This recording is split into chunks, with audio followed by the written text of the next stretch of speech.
আসসালামু আলাইকুম। প্রতিদিনের মতো আজও আরেকটি নতুন ভিডিও নিয়ে চলে আসলাম আপনাদের মাঝে। এটি একটি সিআরটি টিভি, 21 ইঞ্চি কালার টিভি। টিভিটার কোনো পাওয়ার নেই। আমরা দেখব একে একে কি কি সমস্যা টিভিগুলোর আছে, দেখে আমরা সুন্দর করে টিভিটি ঠিক করব ইনশাল্লাহ। যাই হোক, প্রথমে আমরা কোনো পাওয়ার যেহেতু নেই, আমরা আগে এসি সাইডটি দেখব। এসি সাইডটা দেখে পরে আমরা ধাপে ধাপে একটু একটু করে দেখতে দেখতে চলে আসবো টিভির পুরো সার্কিটের ভিতরে। যাই হোক, এসি সার্কিটে ভোল্টেজ ছিল এবং রেগুলেটর ভোল্টেজটাও কম হচ্ছে, তার মানে এদিক আউটপুটের সাইডে কোনো সমস্যা থাকতে পারে। তাই আমরা ফ্লাইব্যাগের পিন থেকে যে আউটপুটে ভোল্টেজটা আছে ওখান থেকে ভোল্টেজটা ছেড়ে দিয়েছি। হ্যাঁ, ইনশাল্লাহ এখন 105 ভোল্ট রেডি আছে। তার মানেই আমাদের ফ্লাইব্যাগের এই সাইডে কোনো সমস্যা থাকতে পারে, সেটা আমাদের দেখতে হবে। এবার আউটপুটে আমরা ভোল্টেজটা দিয়ে দেখব কি সমস্যা হয়। আউটপুটে ভোল্টেজ দিলেই ভোল্টেজটা বসে যাচ্ছে, তার মানে হয় আউটপুটটা আমাদের শর্ট হয়ে গেছে বা কেটে গেছে।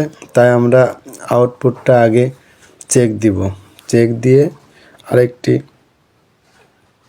যদি শর্ট হয়ে যায় বা নষ্ট হয়ে যায় তাহলে আমরা আরেকটি আউটপুট লাগাবো। লাগিয়ে দেখে তারপরে আমরা করব। যাই হোক, আমাদের এদিকে সাইটের টোটাল ভোল্টেজটা ঠিক আছে, তার মানে আমাদের আউটপুটটা নষ্ট শর্ট হয়ে গেছে। তাই আমরা আউটপুটটা চেঞ্জ করলাম। এবার চেঞ্জ করে দেখি কি অবস্থা হয়।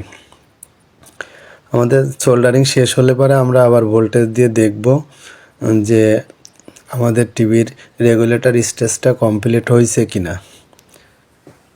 এবার আমরা ভোল্টেজ আবার দিয়ে দেখব যে আমাদের 105 ভোল্ট রেডি আছে কিনা।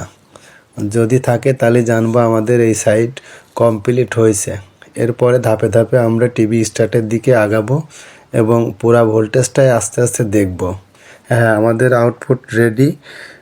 আউটপুট কাটা ছিল, আউটপুটটা আমরা লাগালাম। লাগানোর পরে এখন ভোল্টেজ রেডি হয়েছে। এবার আমরা কিপ্যাডের দিকে আসব। হ্যাঁ, আমাদের কিপ্যাডে 5 ভোল্ট সেটাও আছে। এবার আমরা কিপ্যাডের মাধ্যমে টিভিটা অন করব। যদি অন্য কোনো সমস্যা না থাকে তাহলে টিভিটা স্টার্ট হয়ে যাবে ইনশাল্লাহ। যাই হোক, টিভিটা সারতে আমাদের অনেক সময়ের প্রয়োজন। আমরা ভিডিওটা কেটে কেটে ছোট ছোট করে আপনাদের খুব সহজে দেখানোর চেষ্টা করছি। এর মধ্যে কোনো ভুল ত্রুটি থাকলে আপনারা ক্ষমা দৃষ্টিতে দেখবেন। আমার অনেক উস্তাদবর্গ আছেন, যদি কারোর সামনে আমার ভিডিওটা পড়ে আমাকে একটু উৎসাহ দিবেন যাতে আমি আরও সাফল্য অর্জন করতে পারি। অবশেষে টিভিটা স্টার্ট হয়েছে, আমাদের টোটাল ভোল্টেজগুলোও রেডি হয়েছে। সবাইকে ধন্যবাদ জানিয়ে আজকের মতো